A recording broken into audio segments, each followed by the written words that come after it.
a very warm welcome on my part, and thank you very much for inviting me. Thanks to you and the team. It doesn't come for granted, and I'm really delighted that efly can participate in this event. Let me say a few words on myself and efly as a company. We are based in the very center of Stuttgart, close to the central station. And for many years, we've been working in e-commerce. Our managing director has also been a seller on Amazon. But after some years, he decided to become a service provider.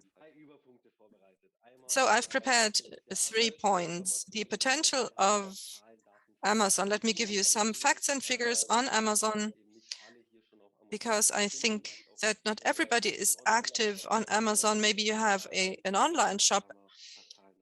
And to this end, I'd like to inform you about the Amazon platform and the pros and cons. Why should you use Amazon exclusively? Why should you only have an online shop? Or why have both? What are the pros and cons? And there's a second point, and that is what is good to know before you start selling on Amazon. What mistakes might happen, and what are things you might forget to factor into your prices. I'd also like to speak about advertising such that's very relevant for us. And the third bullet point is content marketing, because it is a huge field of activity at Amazon. And I'd like to start, as I said, with the potential, facts and figures on Amazon.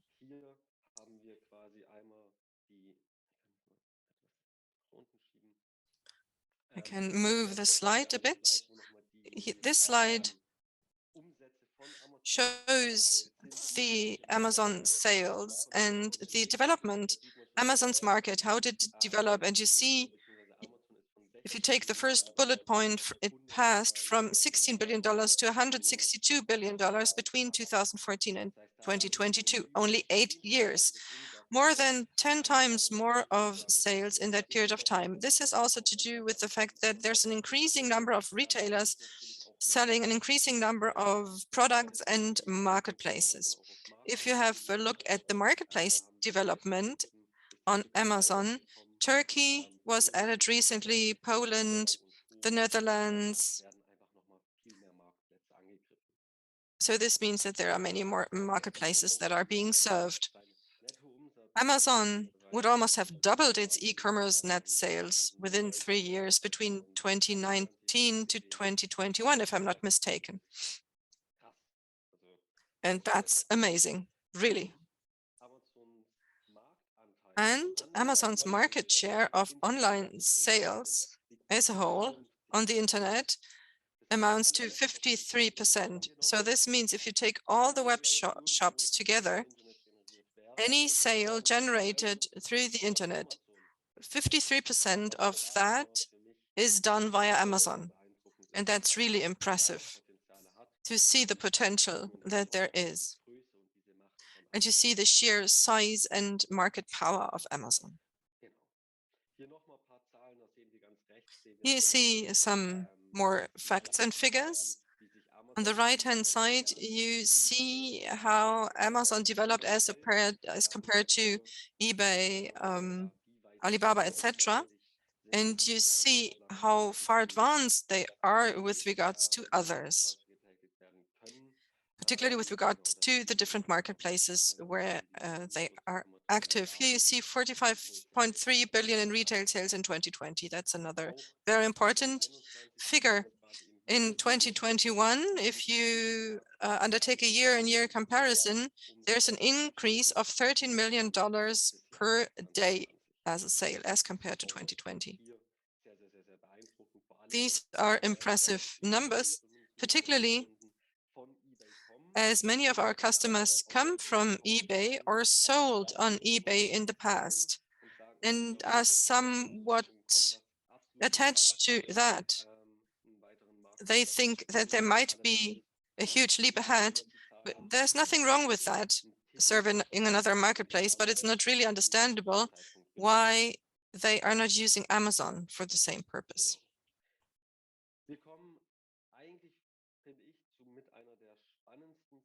This brings me to one of the most exciting slides, in my opinion. This is the direct comparison between selling on online shops exclusively. What are the advantages and what are the disadvantages? You see that very clearly. First of all, Amazon is offering a huge traffic. We've just seen that 53% of market share on the internet. So huge traffic. And also, if you are active on or if you are using the Amazon platform already as a user, you're interested in buying.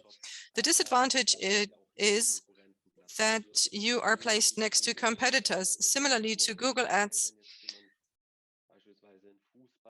where, for instance, if somebody enters football and wants to buy a football, you don't only see your five types of football, but also the competitors' products. And there's a higher pressure. You need beautiful pictures, a good ranking, and this means the competition is going along with you. And then internationalization. In my opinion, it's available. There's the Pan-EU program where you can sell quite easily in all the European Union member states. But the disadvantage is, as compared to a web shop, that the Amazon platform charges fees that has to be paid per unit sold. This means that the margin is lower as compared to a proprietary web shop. You see integrated advertising, which is an important point as well. I work for the performance department, and this is why this topic of advertising is very important to me personally. But advertising in general is responsible for the algorithm. But in Seller Central, this has been implemented and on the Amazon Marketplace. So you don't have to pull external traffic through Google Ads, influencers, etc.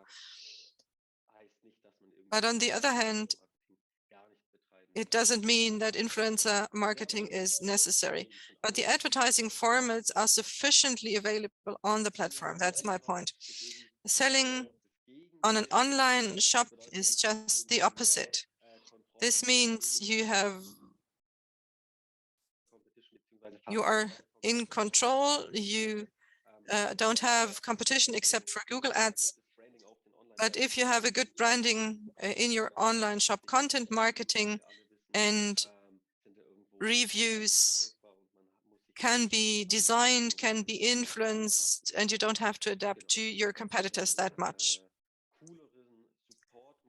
There's a more cool type of support because you can have direct chats, etc., included in the web shop, and there are fewer problems as compared to Amazon. We have to say that very clearly. If you have an online store, Amazon is the ruler of the website. So once a product is blocked, for instance, you have to really be able to justify why and how it can be released again.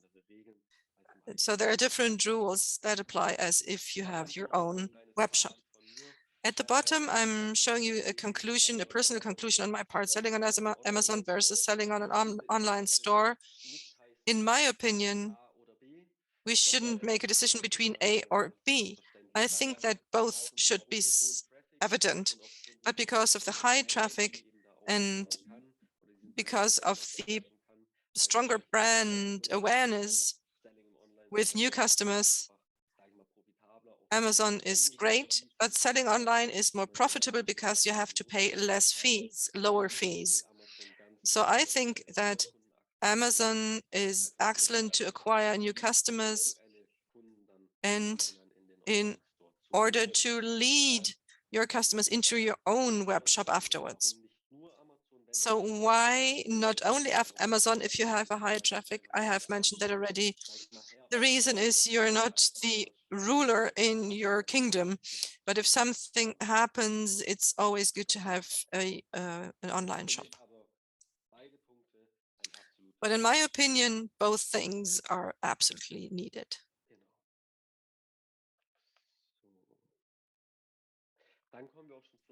This brings us to the second point of my agenda.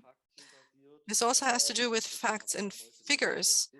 What is good to know before you start selling on Amazon, particularly calculating prices?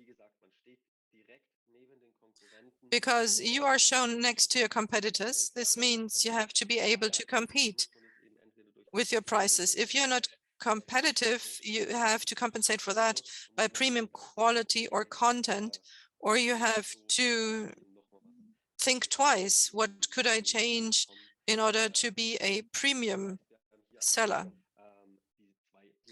There are two different subscription plans. One is the professional selling plan, which costs 39 euros per month. And then there is an individual selling plan.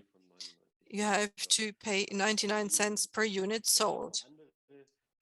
And then there are other fees that can be charged. So the ones you see at the bottom are standardized, 8 to 15%, but it always depends on the product category. There are product categories where you say it's 15%, that is the biggest part.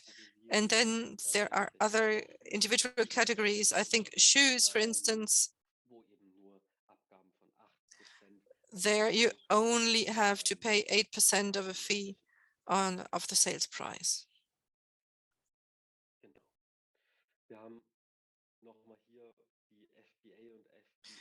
Here you see the FBA and FBM, the two different types. Those who have their own online shop will probably sell through FBM, through that scheme. There are two possibilities. Either you sell via the Amazon logistics center or warehouse. This has certain advantages.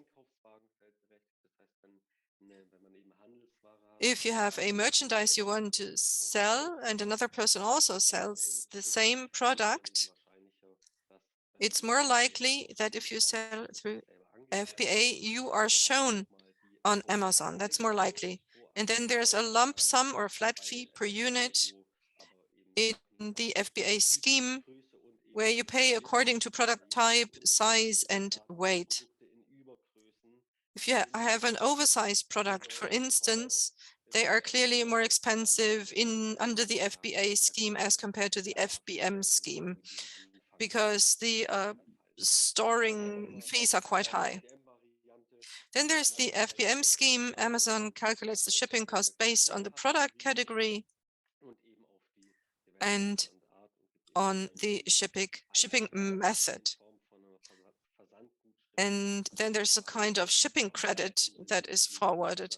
But in FBM, the shipping fees can be defined. You can say, I want to charge 20 euros for the shipping, and the end user has to pay that, or just 3 euros. You're free to decide.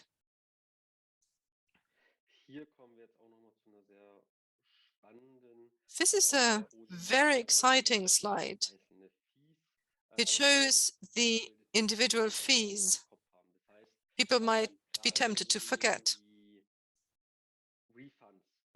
Refunds, for instance, particularly t-shirt sizes, for instance.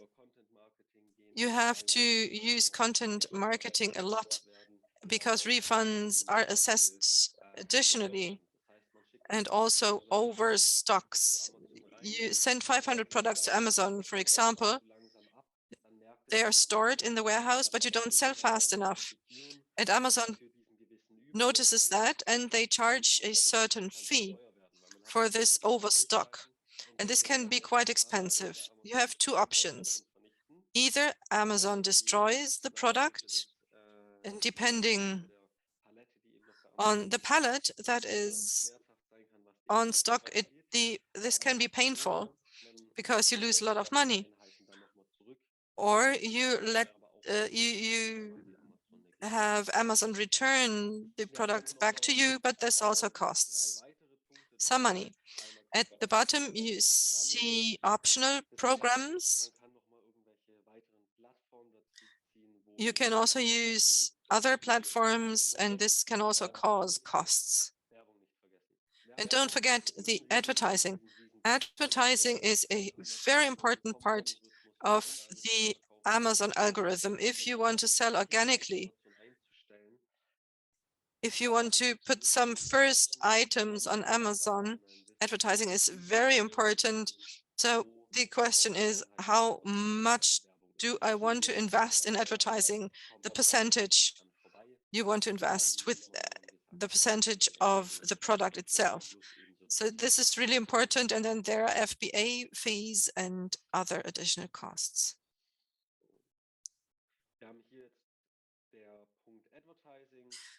This is the advertising point.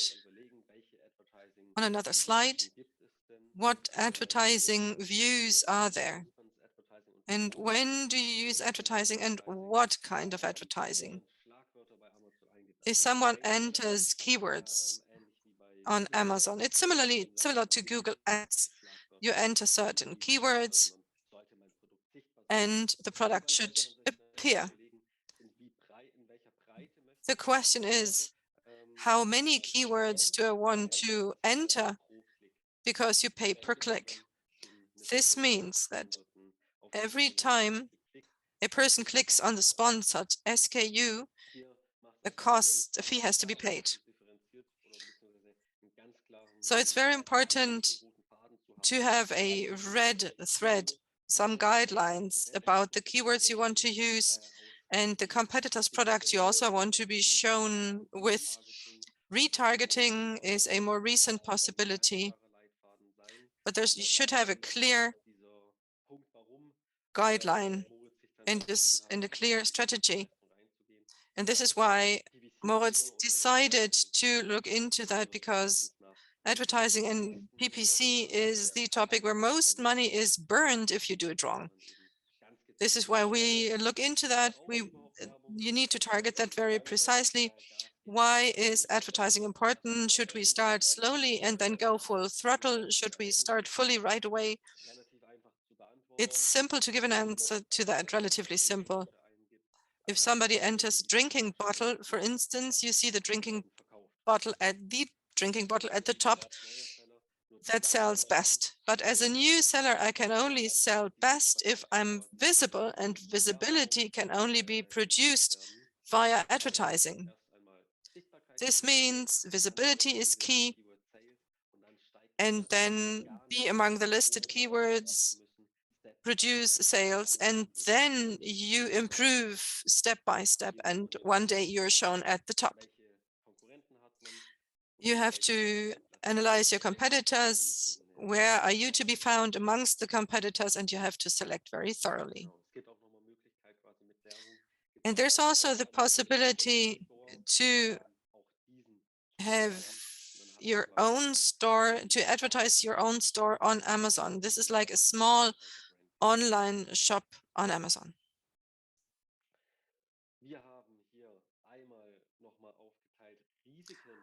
Here you see the risks that investing in Amazon brings about. I'm not going to read it out. This is about products that are blocked, accounts that are blocked. This is what Ruben also wanted to speak about.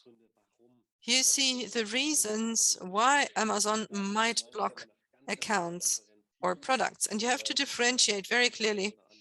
Maybe some of you have done so already or have undergone that. I hope you haven't faced that problem, but you have to analyze very clearly why have accounts been blocked. Because the tax ID wasn't entered, because one SKU was judged as erotic,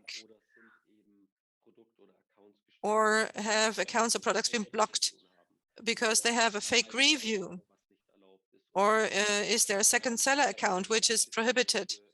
There are many differentiated cases. In the case of a tax ID, for instance, you add the tax ID and then the problem is solved. But in the case of fake reviews or hacked accounts, it might be a more complex case that has to be solved and regarded individually in order to unblock the account again. Unfortunately, there is no one-size-fits-all solution, and this is a problem for many, and this causes important problems because there is not the one solution to these problems. I'd like to speak about the relevance of content marketing. That's the third big bullet point. This is a slide I produced myself, and it is supposed to show you what the Amazon users are paying attention to. This is very similar to an online store. I looked at the data, and the result was that 63% of all the end users, the consumers, look at the images, and they say the product description is quote unquote relatively irrelevant. It depends on the product category. It depends on the product. For instance, if we're talking about a television, of course, some information is needed that you need in writing. But if you want to have a garlic press, a picture says it all. At the bottom, you see that the average person only reads 20% of the description, but people look at all the pictures. This is why there's a focus on pictures and on reviews. Then there's the last slide, and that is the development, the progress, how the customer journey is. People enter keywords on Amazon, and like you can see in this picture in the middle, you're placed next to your competitors. This means if you have a much poorer conversion rate or poorer content as compared to the competitors, the clicks will go to the competition. And you will not sell. This means you need a good headline and you need good pictures, because this is decisive for your performance on Amazon. There are also niches, but if you have the best content and the best prices, why should the potential consumers not decide in favor of your product? So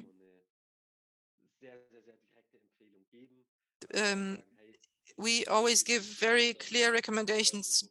Enter pictures, and you need better content. That's what we recommend in many instances. If you have a nice product, a nice picture, people click on your product and the sale happens. This has been my last slide. Thank you very much.